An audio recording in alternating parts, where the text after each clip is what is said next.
En las entrañas de la noche mexicana, donde la luna apenas se atrevía a asomarse entre las nubes cargadas de presagios, una voz ronca y quebrada por el miedo y la verdad susurraba secretos que harían temblar los cimientos del poder.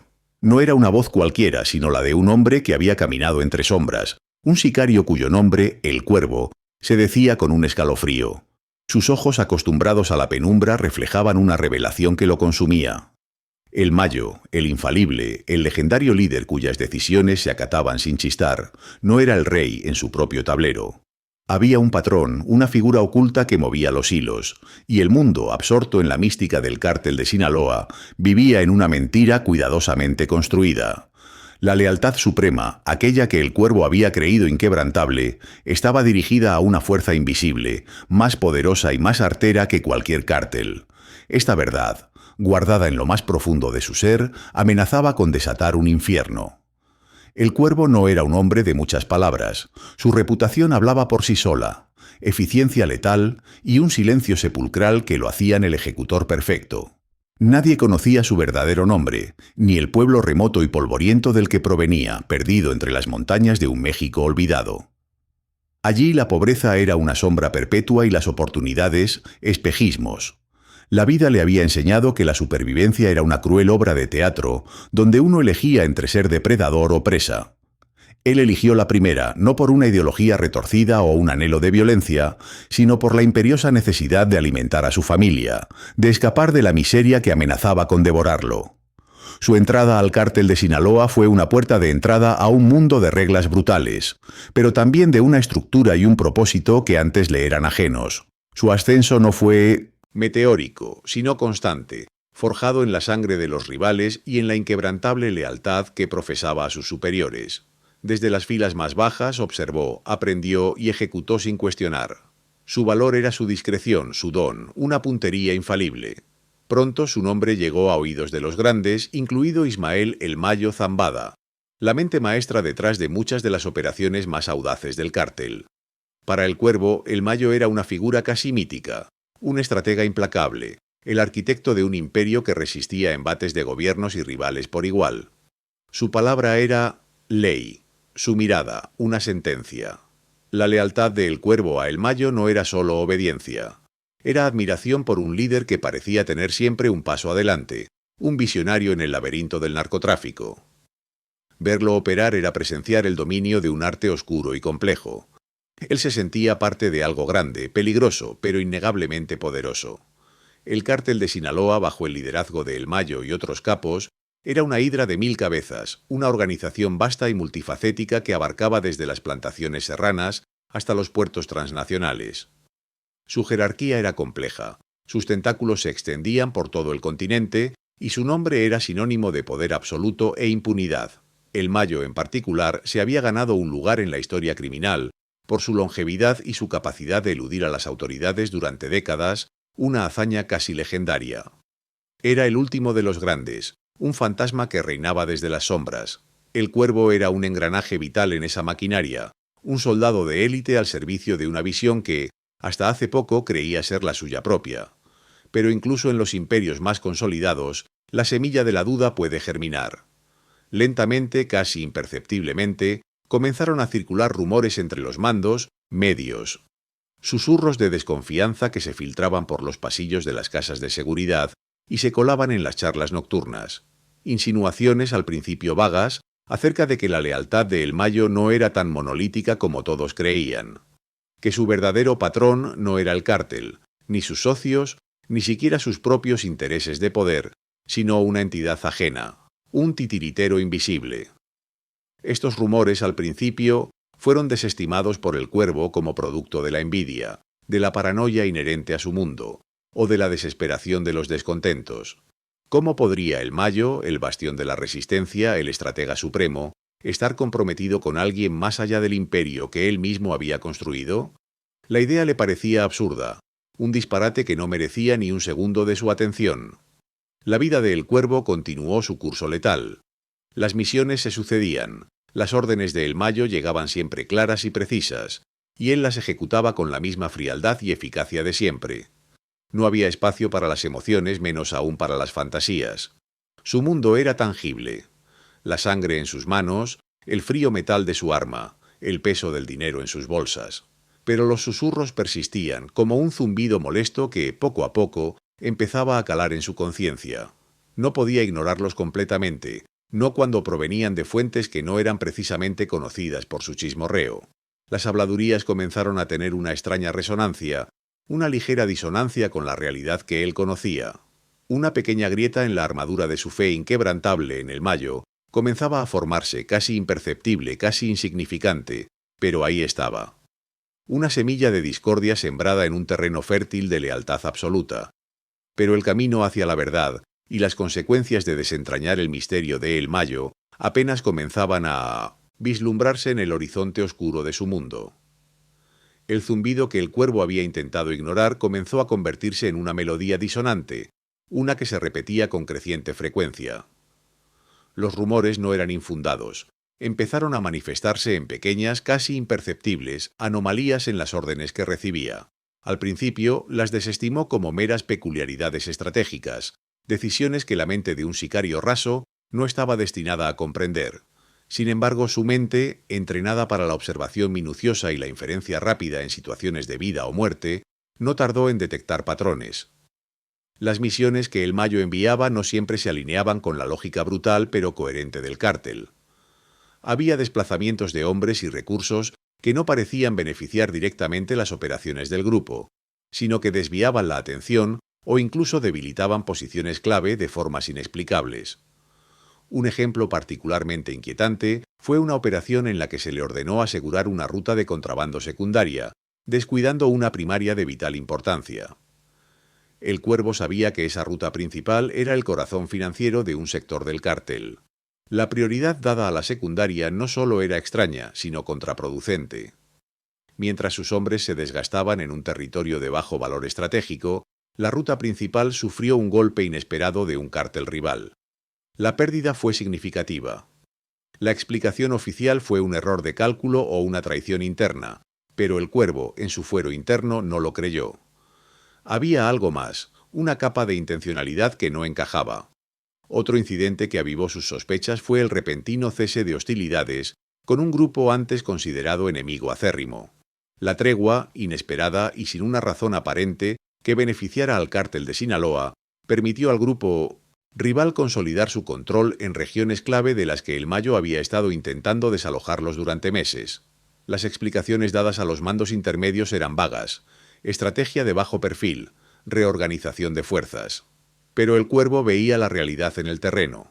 El enemigo se fortalecía mientras ellos perdían terreno sin razón. Estas no eran solo anomalías, eran fracturas en la fachada de la invencibilidad y la lógica de El Mayo. Su agudeza, desarrollada en incontables enfrentamientos y años de observación silenciosa, le permitía conectar puntos que otros ignoraban.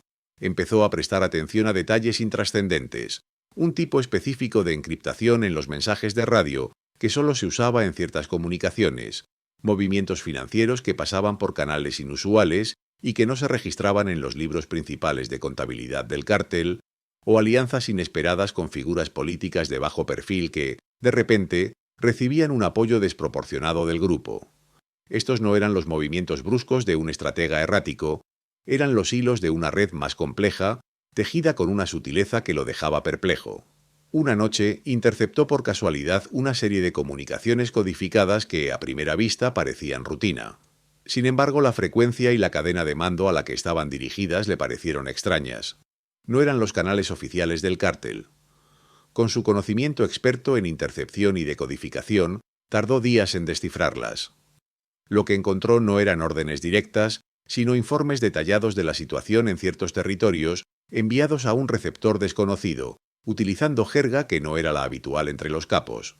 Era como si el Mayo estuviera reportándose a alguien, rindiendo cuentas de su territorio y sus operaciones. La idea era tan herética, tan opuesta a la imagen de soberanía que tenía del líder, que tardó en asimilarla. Cuando comenzó a compartir sus observaciones no de forma directa, sino como preguntas casuales o comentarios durante la ejecución de misiones, la reacción de otros sicarios y mandos intermedios fue, en el mejor de los casos, desinterés, y en el peor, animosidad. «No te compliques, cuervo», le espetó un teniente una vez. «Las cosas de arriba son para los de arriba. Nuestro trabajo es obedecer y matar, no pensar. Otro, más cercano a El Mayo, le advirtió con una mirada fría. La lealtad es ciega por una razón. Demasiadas preguntas pueden llevar a la tumba. La lealtad ciega, forjada en el temor y la admiración, prevalecía sobre cualquier razonamiento. La estructura inquebrantable del cártel fomentaba una obediencia incuestionable, haciendo que cualquier disidencia o incluso la mera observación crítica fuera percibida como una amenaza. El Cuervo se sintió aislado en sus sospechas. Su reputación de hombre frío y eficiente le impedía establecer vínculos emocionales profundos con sus compañeros, y ahora esta nueva verdad que se gestaba en su mente lo alejaba aún más. ¿Estaba volviéndose paranoico? ¿Estaban los años de violencia y tensión finalmente cobrando su peaje en su psique? Él mismo se cuestionaba, pero la evidencia, por difusa que fuera, se negaba a desaparecer. La figura de El Mayo, antes monolítica y gloriosa, comenzó a fracturarse en su mente.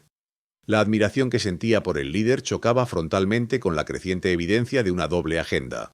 La idea de que su gran estratega, su patrón supremo, pudiera estar sirviendo a otro, manipulando al cártel como un peón en un juego mucho más grande, era devastadora. La duda se incrustó en su corazón con el filo de una daga oxidada. Empezó a ver a El Mayo no como el arquitecto inquebrantable del imperio, sino como un gestor, un intermediario, un hombre de negocios que rendía cuentas a un superior invisible. Esta nueva percepción transformó su visión del mundo entero del narcotráfico. ¿Era todo una fachada?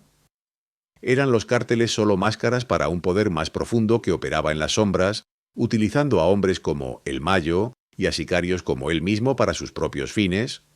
La magnitud de la idea era abrumadora. Las rutas de droga, las guerras territoriales, los miles de muertos. ¿Eran solo piezas en un gigantesco tablero de ajedrez, donde las verdaderas manos que movían las figuras permanecían ocultas? La pregunta retumbaba en su cabeza con cada misión, con cada llamada, con cada silencio de El Mayo.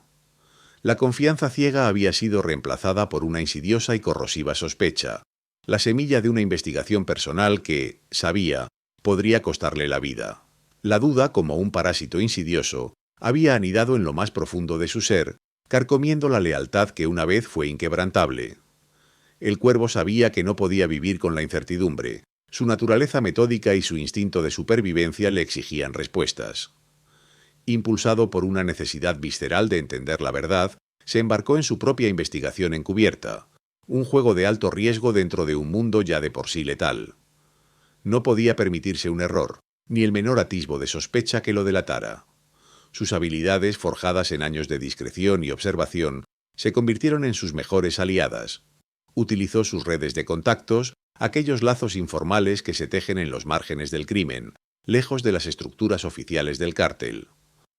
Los mismos contactos que una vez usó para localizar a rivales o recuperar cargamentos, ahora servían para recabar información fragmentada, chismes de callejón, susurros de viejos lobos de mar que habían visto demasiado. Se movía con la cautela de un fantasma, visitando tugurios olvidados, reunirse con exmiembros caídos en desgracia que habían sido purgados del cártel por razones oscuras, o con figuras marginales que operaban en las fronteras de la legalidad, traficantes menores, informantes jubilados, soplones que ofrecían sus verdades a cambio de unos cuantos pesos o una botella de alcohol. Cada encuentro era un precario equilibrio sobre el abismo, un diálogo tenso donde una palabra de más o un gesto equivocado podía significar su fin. En un bar mugriento de Tijuana, el humo espeso y la música rancia ahogaban las conversaciones. Allí el Cuervo se reunió con el Murciélago, un viejo rastreador de información que años atrás había trabajado para un cártel rival. El Murciélago, con la cara curtida y los ojos sagaces, le miró con desconfianza. El Cuervo no ofreció explicaciones, solo preguntó por ciertas anomalías en los flujos de dinero que salían del cártel con destinos inusuales. El Murciélago, tras recibir un fajo de billetes, murmuró sobre unas empresas fantasma en paraísos fiscales, con movimientos tan limpios que parecían oficiales, ajenos al mundo de la droga. Señaló que esas empresas no se dedicaban a lavar dinero directamente del cártel, sino que eran como una segunda contabilidad, para fondos que venían de otro lado y que, misteriosamente, influían en las decisiones del propio Zambada. Le dio un nombre críptico, el Consorcio, un rumor que había escuchado en sus días, una entidad en la sombra que podía comprar lealtades donde el dinero y la amenaza ya no bastaban. Días después, en un rancho aislado en la sierra de Durango, se encontró con la comadreja, una mujer anciana con fama de vidente y conocedora de secretos, que había sido pareja de un teniente de alto rango asesinado. La comadreja, con su miomotinto voz rasposa, le advirtió sobre los pactos de sangre que no son con Dios ni con el diablo, sino con el oro.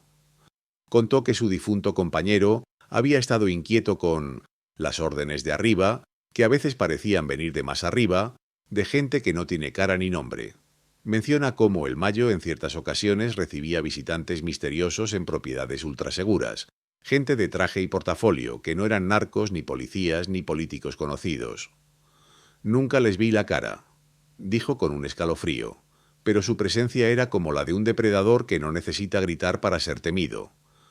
Esas visitas, según ella, siempre precedían a cambios importantes en las operaciones del cártel, movimientos que no siempre beneficiaban a los de abajo.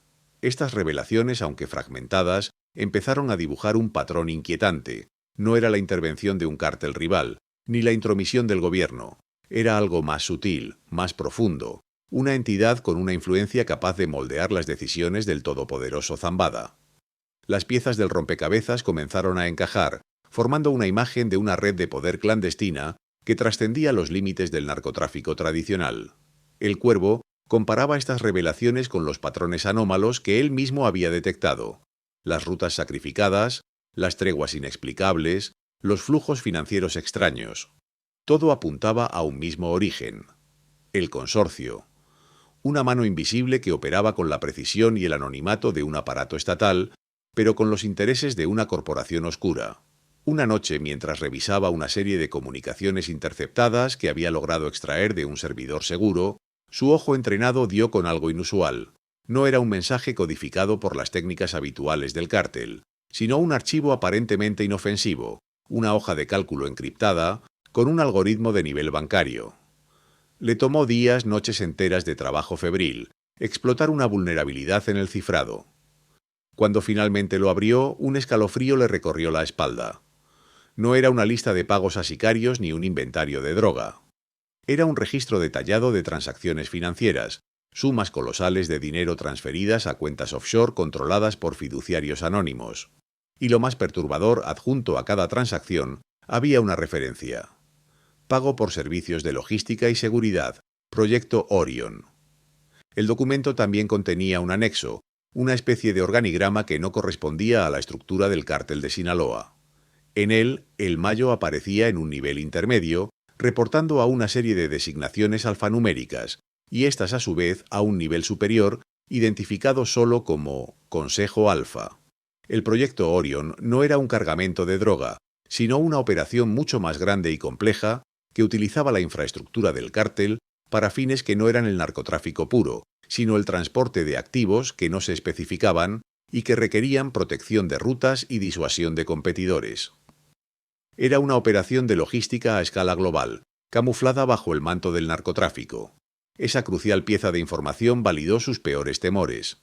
El Mayo no era el patrón supremo, era un empleado, un gerente de operaciones, un activo valioso en una red mucho más vasta y profunda. Los servicios de logística y seguridad eran el uso de la violenta y eficiente infraestructura del cártel de Sinaloa para mover bienes o quizás personas que no eran droga para un patrón mucho más poderoso. El Consejo Alfa era la cúspide de una estructura que había logrado infiltrarse y subordinar a uno de los capos más escurridizos del mundo. El Cuervo sintió un mareo. La realidad que había conocido toda su vida se desmoronaba. El Mayo Zambada, el estratega inalcanzable, el último gran capo, era solo un peón en un juego de ajedrez donde las verdaderas coronas pertenecían a otros. La verdad era más oscura y más aterradora de lo que jamás había imaginado. La magnitud de este descubrimiento golpeó a El Cuervo con la fuerza de un rayo seco. El proyecto Orion no era un mero capricho o una desviación temporal, era la prueba irrefutable de que el Mayo Zambada, la figura monolítica que había definido el cártel de Sinaloa durante décadas, operaba bajo el yugo de un poder superior. La hoja de cálculo encriptada y el organigrama interno revelaron que el verdadero patrón no era otro capo rival ni una facción escindida del narcotráfico. No era siquiera una agencia gubernamental corrupta, aunque su modus operandi recordaba la precisión fría y calculada de un servicio de inteligencia. Lo que el Cuervo había desenterrado era la existencia de una entidad mucho más esquiva y tentacular, operando en las sombras globales, con intereses que trascendían las fronteras y los mercados ilícitos conocidos.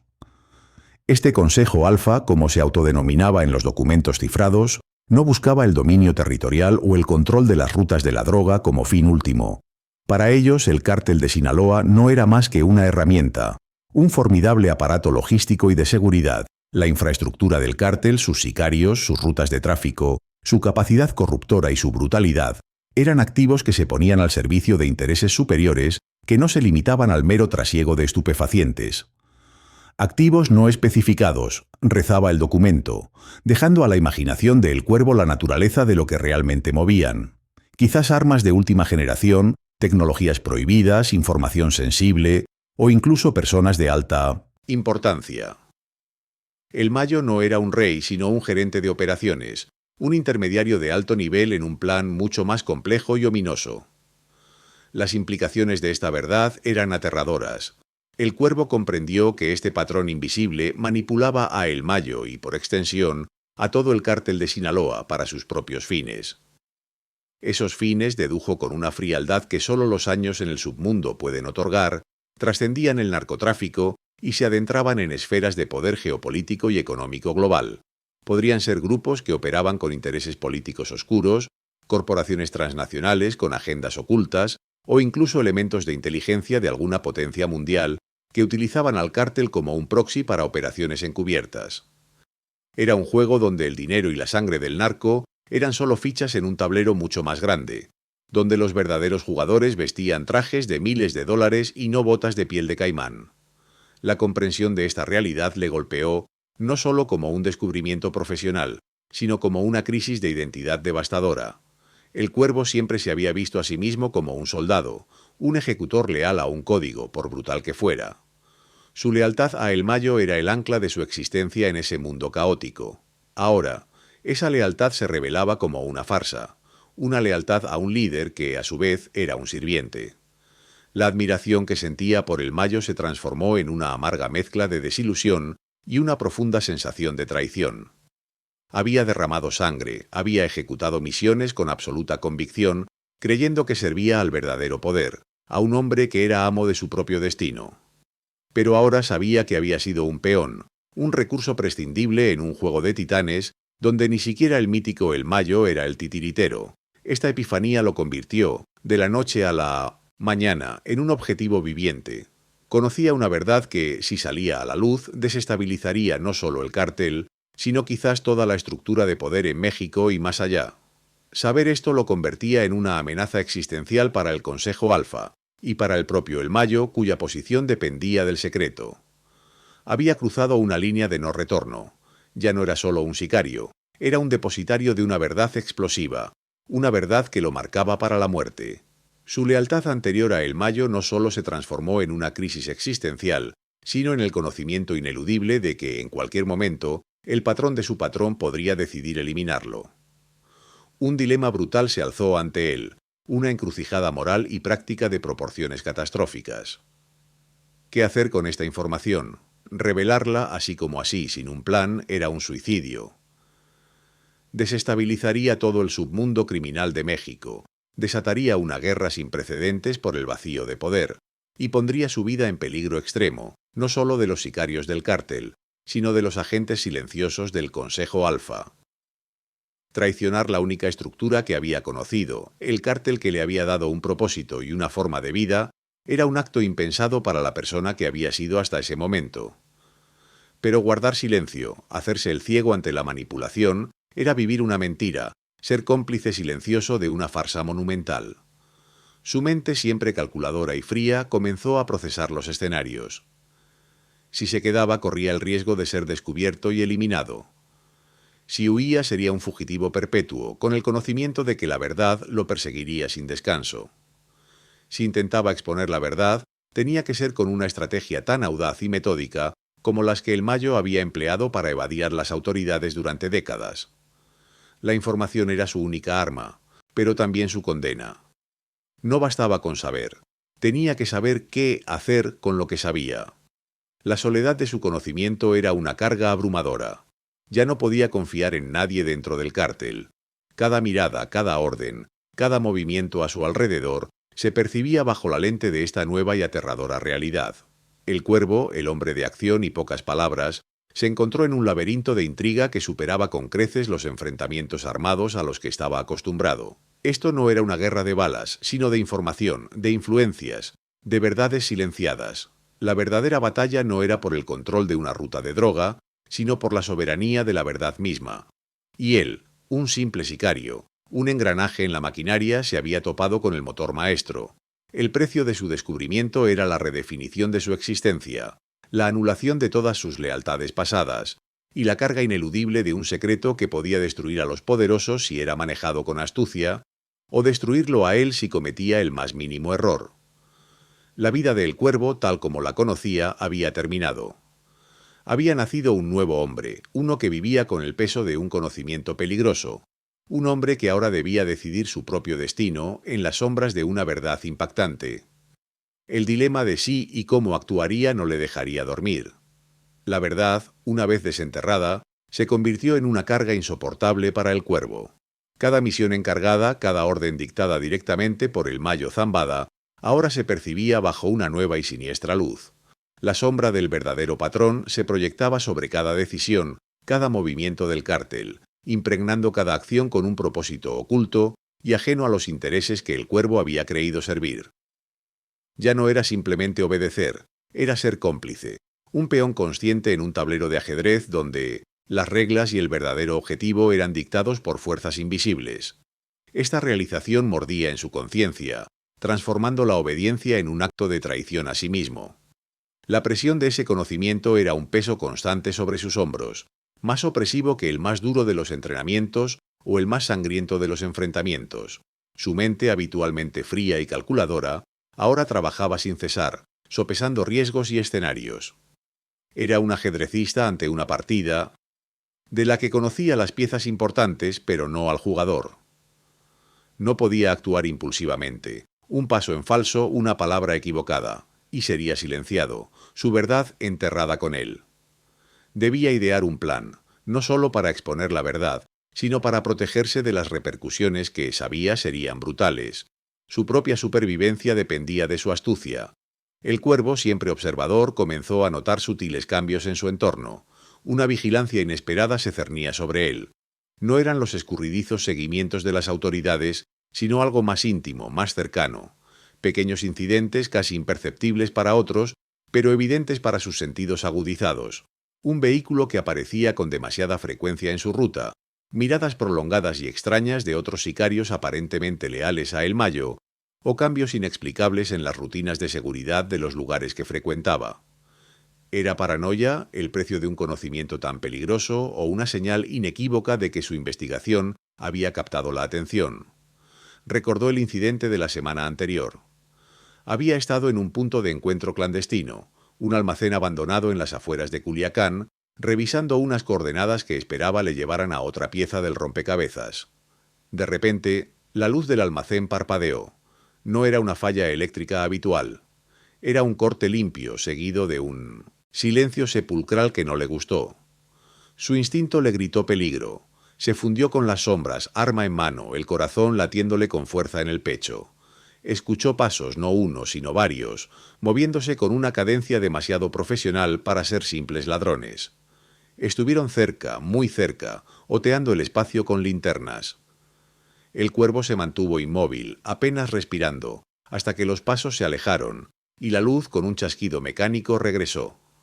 No encontró nada, ninguna evidencia de que hubieran estado allí específicamente por él, pero la sensación de haber estado al borde del abismo, de ser un blanco, fue innegable. Había sido una advertencia, un recordatorio de que su sombra era observada. La tensión se intensificó. La paranoia del Cuervo era justificada. Se encontraba en una situación de alta tensión constante, una cuerda floja sobre un pozo de serpientes. Había una noche en particular que se grabó a fuego en su memoria. Se había acercado demasiado a la verdad, rastreando una dirección que figuraba en los documentos cifrados como un centro de operaciones alterno para Proyecto Orion. El lugar era una villa de lujo en una zona residencial discreta, ajena a cualquier actividad criminal aparente. Había estado observando desde la distancia, utilizando prismáticos de alta potencia, cuando notó un movimiento inusual. Un coche negro con cristales tintados y sin matrícula se detuvo frente a la villa. De él bajó un hombre. Su rostro no era familiar, no era un narco, ni un político conocido. Su vestimenta era impoluta, digna de un alto ejecutivo, pero su postura, su mirada fría y penetrante, proyectaban una autoridad silenciosa y una amenaza velada. Era el tipo de hombre que nunca se ensuciaba las manos, pero su presencia emanaba un poder absoluto, ajeno a las reglas del mundo que el Cuervo conocía. El Cuervo sintió un escalofrío. Ese hombre, pensó, era un eslabón directo con el Consejo Alfa, uno de los verdaderos titiriteros. Impulsado por la necesidad de obtener pruebas más concretas, decidió arriesgarse. Ideó un plan para infiltrarse en la villa y buscar algo, cualquier cosa que confirmara la conexión directa de El Mayo con este misterioso Consejo Alfa, más allá de los documentos ya obtenidos. La noche elegida se movió con la fluidez de una sombra, utilizando sus años de experiencia en infiltración. Logró burlar los sistemas de seguridad perimetral, silencioso como el animal cuyo nombre llevaba. Estaba a punto de forzar una ventana trasera, cuando un sonido metálico lo detuvo en seco. No era una alarma, sino el clic de un cargador insertándose en un arma. Se inmovilizó, aguantando la respiración. Una voz baja y controlada retumbó desde las sombras, en un dialecto que no reconocía completamente, pero cuyo tono era inconfundible. «Sabemos quién eres, Cuervo. Sabemos lo que buscas». El Cuervo tensó cada músculo de su cuerpo, su propia arma ya en la mano, lista para la acción. Una silueta emergió de la oscuridad, un hombre con un equipo táctico impecable, un arma con silenciador apuntándole al pecho. No era un sicario del cártel, era un soldado de élite de alguna otra organización, entrenado para la discreción y la eficiencia letal. Eran los guardias del Consejo Alfa, los protectores del verdadero patrón. La voz prosiguió, ahora en un español impecable, pero con un acento extranjero indescifrable. «No es tu guerra, Cuervo. Regresa a tu lugar. Esta es una operación de otro nivel». La advertencia era clara y la superioridad del adversario era palpable. El Cuervo no tenía ventaja, estaba expuesto, y por primera vez en mucho tiempo sintió el frío abrazo de la muerte. Sabía que no podía enfrentarse a ellos. Su objetivo no era una escaramuza, sino la información. Retrocedió lentamente, manos alzadas en una señal de no beligerancia, mientras el soldado lo mantenía a raya con el arma. «Solo quería confirmar», dijo con voz neutral, aunque su interior ardía de humillación y rabia. El soldado sonrió fríamente. «Ya confirmaste. Ahora desaparece». El Cuervo lo hizo, retirándose tan silenciosamente como había llegado, dejando atrás una oportunidad perdida, pero llevándose una confirmación aterradora. No solo eran conscientes de su investigación, sino que estaban dispuestos a proteger sus secretos con una fuerza que superaba incluso la del cártel. Este encuentro le dejó claro que estaba jugando en una liga completamente diferente. No solo el Mayo era un peón, sino que él mismo era un insecto que había osado hurgar en un nido de avispas gigantes. La experiencia, en lugar de amedrentarlo, avivó una nueva determinación. Ya no era solo una cuestión de una verdad abstracta, era una cuestión de supervivencia. Si ellos sabían de él, era solo cuestión de tiempo antes de que intentaran eliminarlo de forma más definitiva. No podía confiar en el anonimato. La presión del conocimiento lo había empujado al límite, pero también había encendido una chispa de rebeldía. Ya no podía regresar a la obediencia ciega, a la vida de antes. La única salida era seguir adelante, desvelar la verdad, o morir en el intento, pero no sin antes dejar una marca. Su siguiente paso debía ser planificado con una precisión quirúrgica, porque la vida de El Cuervo en sus propias manos valía ahora más que nunca. La cuenta regresiva había comenzado. La presión de ese conocimiento había empujado a El Cuervo al límite, pero también había encendido una chispa de rebeldía. Ya no podía regresar a la obediencia ciega, a la vida de antes. La única salida era seguir adelante, desvelar la verdad, o morir en el intento, pero no sin antes dejar una marca. Su siguiente paso debía ser planificado con una precisión quirúrgica, porque la vida de El Cuervo, en sus propias manos, valía ahora más que nunca. La cuenta regresiva había comenzado. El Cuervo, tras el encuentro en la villa y la clara advertencia, comprendió que no podía seguir siendo un lobo solitario en esta cacería de verdades. La información que poseía era demasiado explosiva, y su vida pendía de un hilo demasiado fino para intentar manejarla solo. La soledad de su conocimiento se había vuelto una carga insoportable, y la necesidad de compartirla, de al menos plantar una semilla en alguien más, se hizo imperiosa. Pero, ¿en quién confiar dentro de un cártel donde la lealtad de El Mayo se había revelado como una farsa? ¿Quién en ese nido de víboras no lo traicionaría a la primera señal de peligro? Sus pensamientos lo llevaron a El Tuerto, hacia un viejo sicario, casi un veterano de guerra de las viejas guardias del cártel. El Tuerto había perdido un ojo en una emboscada años atrás, una experiencia que, curiosamente, le había agudizado el otro. Era un hombre de pocas palabras, melancólico, con un código de honor anticuado pero inquebrantable. A diferencia de muchos otros, el Tuerto no idolatraba a El Mayo. Lo respetaba como a un estratega, pero siempre había mantenido una cierta distancia, una lealtad más hacia la institución del cártel que hacia un individuo. Había visto mucho, sobrevivido a purgas, y su escepticismo sobre el poder era casi tan profundo como el de El Cuervo. El Cuervo buscó a El Tuerto en un discreto rancho aislado donde el viejo solía retirarse entre misiones para cuidar a sus gallos de pelea.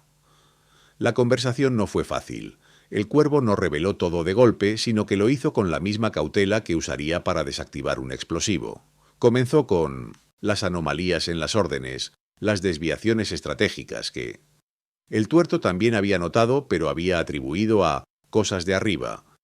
Luego se adentró en los movimientos financieros extraños, las alianzas inexplicables. Finalmente, con un nudo en la garganta, le mostró una copia cifrada de los documentos del Proyecto Orion y el organigrama del Consejo Alfa, que había logrado asegurar en un dispositivo de memoria diminuto. El Tuerto, con su único ojo fijo en la pantalla del pequeño aparato, escuchó en silencio. Su rostro, curtido por el sol y las cicatrices, no mostraba emoción alguna. Pero el Cuervo notó la rigidez en sus hombros, la mandíbula tensa. Cuando el Cuervo terminó su relato, las implicaciones de lo que le había mostrado, la idea de que El Mayo era solo un peón, que todo el cártel era una herramienta de un poder invisible, provocó una incredulidad inicial. «Estás loco, Cuervo», murmuró el Tuerto, su voz rasposa. «El Mayo es el puto amo, nadie le dice qué hacer». Pero el Cuervo no se inmutó. «Míralo con tus ojos, Tuerto. No es lo que queremos que sea, es lo que muestran estos papeles. El Mayo es un gestor de operaciones, no el patrón. Hay un patrón de patrones, uno que mueve hilos y nos usa a todos». El Tuerto, a pesar de su escepticismo inicial, no podía ignorar la evidencia. El Cuervo le relató el encuentro en la villa, la advertencia del soldado de élite. La idea de que una entidad ajena al mundo del narco pudiera ejercer tal influencia era devastadora. «Si esto es cierto», dijo el Tuerto finalmente, su voz apenas un susurro, «entonces hemos sido engañados toda la vida. Todos nosotros». El terror visible en el rostro del veterano fue la confirmación que el Cuervo necesitaba. La verdad era tan grande y tan perturbadora que inicialmente generaba miedo y negación, pero la evidencia era innegable. La figura del Mayo como máximo líder se había derrumbado ante los ojos del Tuerto, reemplazado por la imagen de un administrador de segundo nivel. La reacción del confidente, aunque inicialmente incrédula, se transformó lentamente en una aceptación sombría. El Tuerto comprendió la magnitud de la traición, no de El Cuervo, sino de El Mayo hacia la lealtad que él y muchos otros habían profesado. Esta realidad era demoledora para su sentido del orden y su código de honor. La idea de que El Mayo no era el máximo poder sino un títere manipulado era una herida profunda para su orgullo de guerrero. Con un aliado por ahora silencioso, el Cuervo sintió un pequeño alivio, pero la urgencia de actuar no disminuyó. Su plan era ahora más claro. No podía exponer la verdad de manera frontal. Sería aniquilado. Tenía que ser más sutil, dejar un rastro, una pólvora de información que, si le sucedía algo, pudiera ser descubierta y encendida. Su objetivo no era derribar el cártel por sí mismo, sino desvelar la existencia del Consejo Alfa y su control sobre El Mayo. El Cuervo comenzó entonces la búsqueda de una salida, una forma de escapar de esta telaraña sin ser aniquilado, o al menos de asegurar que su sacrificio no fuera en vano. Entendió que su vida en el cártel había terminado. No podía seguir sirviendo a un patrón que servía a otro. Necesitaba desaparecer, pero dejaría una estela. Su estrategia era depositar la pólvora de la verdad en varias manos, en lugares distintos, de modo que si una falla, las otras pudieran activarse. Primero se dedicó a replicar la información del proyecto Orion y el Consejo Alfa en varios dispositivos de memoria cifrados, ocultándolos en lugares estratégicos. Uno fue enterrado en un viejo cementerio familiar, bajo la lápida de un pariente lejano. Otro fue entregado a un contacto de confianza en 1900 del extranjero, un comerciante de antigüedades que le debía un favor, con instrucciones precisas de activarlo si no recibía una señal suya en un plazo determinado. No le dio detalles, solo le pidió que lo guardara con su vida. Era una especie de seguro de vida post-mortem. Su segunda línea de acción fue más arriesgada. Se puso en contacto con un periodista de investigación independiente, conocido por su valor y su integridad, que había cubierto el mundo del narcotráfico desde una perspectiva crítica. El Cuervo había monitoreado al periodista años atrás, bajo órdenes de El Mayo, y sabía que era un hombre que buscaba la verdad, sin importar el peligro. Estableció un canal de comunicación anónimo y cifrado, donde comenzó a filtrar pequeñas cantidades de información, insinuaciones sobre una verdad más grande que El Mayo ocultaba. No se trataba de revelar todo, sino de sembrar la duda, de despertar la curiosidad del periodista, de prepararlo para la explosión que se avecinaba. Esta era su pólvora, distribuida con la esperanza de que, si caía, la mecha se encendería. Mientras tanto, el Cuervo empezó a preparar su propia salida. Desvió pequeñas cantidades de dinero de operaciones menores del cártel, de esos fondos que apenas se auditan. No era mucho, pero era lo suficiente para desaparecer y reiniciar una vida en algún lugar olvidado. También recopiló documentos falsos, identidades alternativas, y memorizó rutas de escape que había estudiado a lo largo de los años. Cada día que pasaba en el cártel era un día robado al tiempo, un día en el que la amenaza del Consejo Alfa se cernía más sobre él. La tensión alcanzó su punto máximo cuando, durante una reunión de planificación de alto nivel con El Mayo, el Cuervo notó una mirada. No era de El Mayo ni del Tuerto, era de un nuevo teniente, recién ascendido, con ojos fríos y una sonrisa demasiado perfecta. Ese teniente de alguna manera le recordó a los soldados de la villa, a la precisión fría y ajena al mundo del narco. De repente sintió que no solo estaba siendo vigilado por el Consejo Alfa, sino que ya habían infiltrado aún más las estructuras del cártel, quizás incluso a nivel de mandos importantes. La red se estrechaba. El Cuervo sabía que el tiempo se agotaba. Su plan de escape, su pólvora de información, debía ser activado pronto. No podía esperar por una señal de la inevitable emboscada. Tenía que ser proactivo. La idea de que ese nuevo teniente pudiera ser un agente del Consejo Alfa, o al menos alguien puesto allí para monitorear disidencias, lo llenó de un escalofrío helado. La traición era mucho más profunda y extendida de lo que había imaginado. Su vida y la verdad que llevaba consigo estaban en grave peligro. Debía moverse, y debía moverse rápido. El escenario estaba listo para un desenlace inevitable. La cuenta regresiva, que el Cuervo sentía ya resonar en cada fibra de su ser, alcanzó un crescendo ensordecedor. El encuentro en la villa y la mirada gélida del nuevo teniente, que le había recordado a los protectores del Consejo Alfa, no eran meras advertencias. Eran la confirmación de que la red se estaba cerrando. Sabía con una certeza que helaba la sangre que su tiempo se agotaba. No podía esperar. La inminencia de su eliminación, de su silenciamiento, era una daga suspendida sobre su cabeza. Ya no se trataba de planificar, se trataba de actuar, de forzar los acontecimientos antes de que lo forzaran a él. No había marcha atrás. El detonante final llegó de la manera más inesperada. Una noche lo convocaron a una reunión urgente en una de las haciendas más seguras de El Mayo, un lugar al que solo los más leales tenían acceso. La atmósfera era tensa, cargada de una electricidad nerviosa. El Mayo, con su semblante impenetrable, observaba a todos con una fijeza inusual. Estaban presentes varios de los pesos pesados del cártel, incluido el enigmático nuevo teniente. El corazón de El Cuervo latía con fuerza, un redoble de tambores que parecía anunciar su destino. Sabía que esta reunión no era rutinaria. El Mayo comenzó a hablar, su voz baja pero firme, anunciando una reorganización interna debido a filtraciones de información que habían comprometido operaciones importantes. Sus ojos en un momento se posaron en El Cuervo, una mirada breve pero penetrante que lo atravesó hasta el alma. Era una trampa. Habían descubierto su búsqueda de la verdad. El teniente sonrió sutilmente, casi imperceptiblemente, y esa sonrisa confirmó el peor de sus temores. El Consejo Alfa ya estaba dentro, y lo habían acorralado. En ese instante el cuervo se encontró en la situación más crítica de su vida. Podía intentar negarlo, jurar lealtad, pero sabía que sus acciones, sus preguntas, su misma existencia como testigo de la verdad, lo habían marcado. Su plan de pólvora no podía esperar. Tenía que encender la mecha en ese mismo momento, o todo estaría perdido. Era el máximo riesgo, la confrontación directa o indirecta que había temido. La vida del cuervo pendía de un hilo, no solo figuradamente, sino muy literalmente. Mientras el Mayo continuaba con su discurso sobre la disciplina necesaria y las consecuencias severas, el cuervo activó un pequeño dispositivo que llevaba oculto.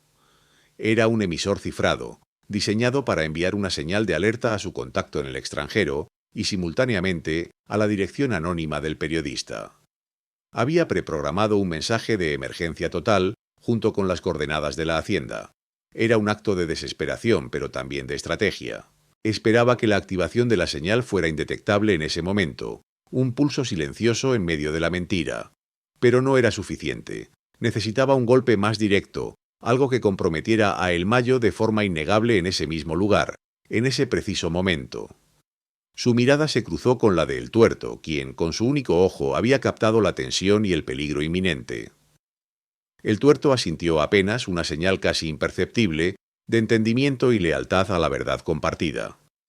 En el momento en que El Mayo hacía una pausa dramática, antes de anunciar las primeras medidas de saneamiento, el cuervo, con una rapidez pasmosa, sacó una minigrabadora de su bolsillo interior. No la activó de inmediato. En cambio, con un movimiento calculado de su mano, la dejó caer al suelo de forma que pareciera accidental. El sonido metálico, aunque sordo, interrumpió el silencio del discurso de El Mayo. Todas las miradas se dirigieron a él. «Disculpe, patrón», dijo el cuervo, su voz sorprendentemente tranquila, mientras se agachaba para recogerla. Pero en lugar de recoger el dispositivo, que para la mayoría parecía un simple encendedor, lo que hizo fue deslizar un pequeño USB en miniatura bajo el borde de la mesa principal, justo donde El Mayo tenía su mano. El USB contenía toda la información del Proyecto Orion, el organigrama del Consejo Alfa, los flujos financieros y un mensaje pregrabado de El Cuervo explicando la traición. Era su última carta, su pólvora final, directo al corazón del problema. El gesto fue casi imperceptible, pero el teniente, con una rapidez felina, intentó interceptarlo. Sus ojos se abrieron en un reconocimiento tardío. «¿Qué hace, Cuervo?», exclamó lanzándose. Pero el cuervo, anticipándose, ya estaba en movimiento. Un golpe con su puño, preciso y contundente, detuvo al teniente. El caos estalló. Su acción aparentemente impulsiva era en realidad el clímax de su desesperada estrategia. Mientras los guardias se abalanzaban sobre él, el cuervo, en un acto de feroz resistencia, gritó con toda la fuerza de sus pulmones, su voz resonando en la sala. «El Mayo no es el patrón. El Mayo nos ha vendido a todos al Consejo Alfa. Es un títere, un empleado que mueve activos que no son droga para otros. Pregúntenle por el proyecto Orion». Las palabras cayeron como bombas, desatando una onda de shock entre los presentes. Muchos de los viejos capos se miraron unos a otros, la incredulidad mezclada con el dardo venenoso de la sospecha que el cuervo acababa de plantar. El tuerto, con una expresión sombría, llevó su mano al arma, creando una distracción momentánea que permitió a el cuervo un valioso segundo. En ese instante de confusión, el cuervo vio el rostro de El Mayo. Por primera vez en todos los años que lo conoció, vio una fisura en su máscara de hierro. No era ira ni sorpresa, sino una mezcla de resignación y un atisbo de miedo, de un temor que no era por su vida, sino por la exposición de su secreto, de su verdadera posición en el intrincado esquema de poder detrás de él. Los guardias finalmente lo redujeron golpeándolo brutalmente. Pero el cuervo sonrió. Había logrado su cometido. La información del USB, ahora deslizándose silenciosamente bajo la mesa en medio del revuelo, estaba al alcance de El Mayo. Y sus palabras, gritadas en el caos, habían sembrado una duda imborrable en las mentes de los otros líderes. Era una semilla de discordia, una virada radical en la percepción de todos. El show había terminado, pero para el cuervo la batalla apenas comenzaba. La verdad había sido lanzada, y ahora el mundo, o al menos el submundo, tendría que lidiar con ella. El cuervo fue arrastrado fuera de la sala, su cuerpo adolorido, pero su espíritu extrañamente liberado. Había actuado. Había expuesto la farsa. No sabía si sobreviviría el interrogatorio o la brutalidad que le esperaba, pero la satisfacción de haberlo hecho, de no haberse rendido al silencio, lo llenaba de una fuerza interior que superaba el dolor físico. La audiencia arriba, a través de sus acciones, entendía que el cuervo había logrado su cometido. La bomba de la verdad había sido lanzada, y su eco resonaría mucho más allá de esa sala, alterando para siempre la imagen del inquebrantable El Mayo Zambada. El cuervo fue arrastrado fuera de la sala, su cuerpo adolorido y magullado, pero con una extraña sensación de triunfo latiéndole en el pecho. Había actuado. Había lanzado su bomba de verdad en el corazón mismo del poder, en la cara del hombre que lo había traicionado a él y a todos los que creyeron en su liderazgo. No sabía qué destino le aguardaba. La brutalidad de su interrogatorio era una certeza, al igual que la probable sentencia de muerte que le esperaba. Sin embargo, una chispa, un fuego inextinguible, ardía en su interior. La satisfacción de no haberse rendido al silencio, de haber encendido la mecha de su pólvora de información. El eco de sus palabras, resonando en la sala y sembrando la duda, era el inicio de algo imparable. Mientras los guardias lo llevaban a un cuarto oscuro, el cuervo sintió cómo el plan que había tejido con tanta desesperación comenzaba a desplegarse. La señal de emergencia cifrada ya había volado por el éter, dirigiéndose a su contacto en el extranjero y al periodista de investigación. El USB, con toda la información vital, estaba bajo la mesa, al alcance de El Mayo y de cualquiera de los capos circunspectos que, sin duda, lo encontrarían. Sus gritos, aunque ahogados por los puñetazos de los guardias, habían calado hondo, inyectando el veneno de la sospecha en 1825 las mentes de los presentes. La imagen del inquebrantable El Mayo Zambada había sido fracturada quizás para siempre. Horas después, o quizás días, el tiempo en el confinamiento se difuminaba dolorosamente, el cuervo escuchó la conmoción. Gritos, disparos lejanos, el ulular de sirenas. No era la respuesta habitual a la captura de un solo sicario. Era el sonido del caos. La información había salido a la luz. Su pólvora había explotado. Las revelaciones sobre el Consejo Alfa y el Proyecto Orion y la sumisión de El Mayo a un poder superior estaban generando ondas de choque en el mundo criminal y más allá.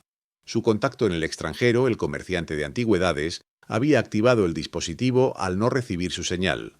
El periodista, intrigado por los mensajes anónimos recibidos, había desvelado la información del USB que había sido estratégicamente filtrado a su red. Los datos eran irrefutables. Transacciones financieras masivas a través de paraísos fiscales, nombres de empresas fachada enlazadas con figuras de la alta política y finanzas internacionales, y lo más perturbador, indicios de movimientos de activos que no eran drogas, utilizando la infraestructura logística del cártel de Sinaloa. La reputación de El Mayo, antes intocable, se hizo añicos. Los medios de comunicación, tanto los formales como las redes clandestinas, ardían con la noticia. La idea de que el capo más enigmático de México fuera solo un empleado, un títere de un consejo alfa global, era tan escandalosa que no podía ser ignorada. Los cárteles rivales, siempre atentos a la debilidad, comenzaron a moverse. La estabilidad precaria del submundo criminal de México se resquebrajó. El destino de El Cuervo, sin embargo, no fue el martirio heroico ni la fuga cinematográfica.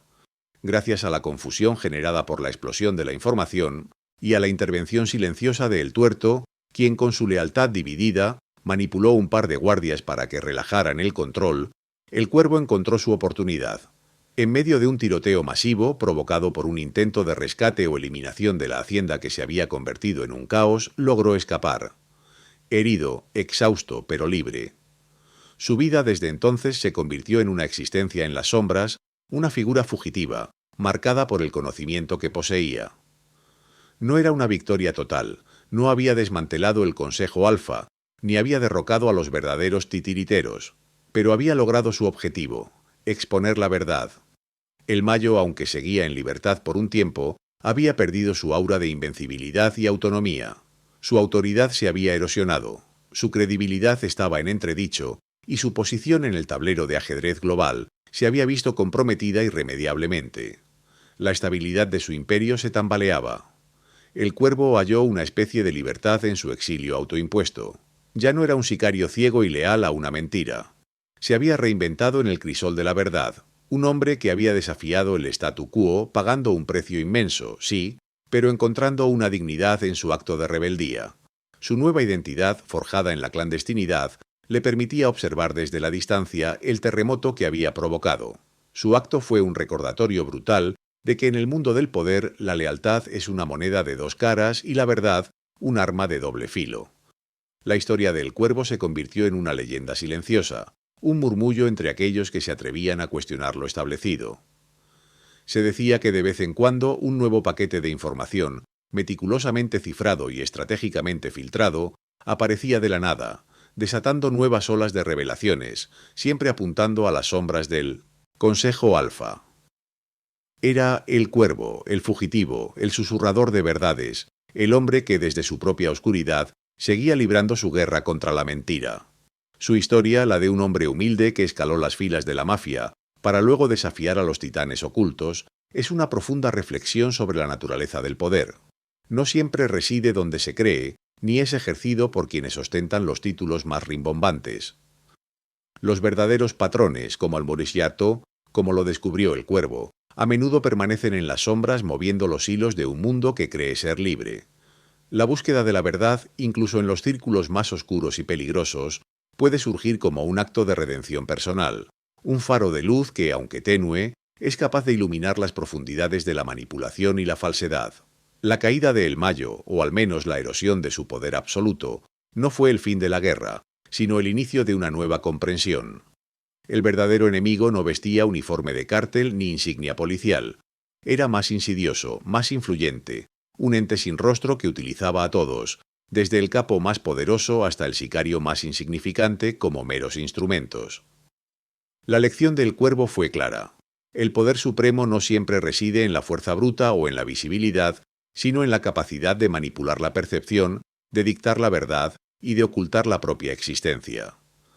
La era de los capos glamorosos estaba dando paso a una era de operarios invisibles, de estructuras corporativas que manejaban el crimen como un negocio global más.